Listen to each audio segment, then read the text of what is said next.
La réalité, c'est que nos agriculteurs ne veulent pas mourir et que nos assiettes ne sont pas des poubelles. Faute d'avoir su conserver notre souveraineté depuis 25 ans, les gouvernements français successifs se sont montrés distants, timides, frileux vis-à-vis de cet accord UE-Mercosur.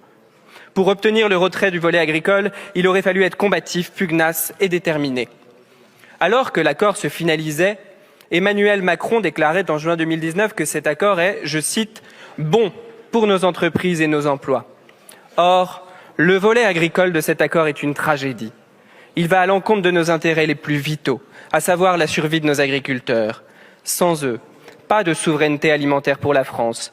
Sans eux, nous dépendrons définitivement des agriculteurs sud-américains et nous nous lierons à leurs économies fragiles et donc à leur destin.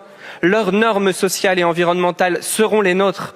L'accord viendra parachever notre dépendance agricole, car il prévoit la suppression à terme de 92% des droits de douane sur les produits que l'UE importe du Mercosur.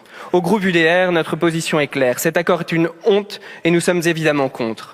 Face à l'impuissance de nos gouvernants pour s'y opposer, nous nous tournons vers les Français.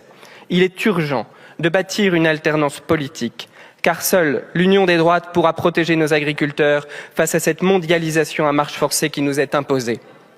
Pour cela, nous souhaitons replacer nos agriculteurs dans le rôle d'entrepreneurs, non de gestionnaires soumis à une bureaucratie bruxelloise asphyxiante. Alléger leur fardeau fiscal et administratif est notre priorité.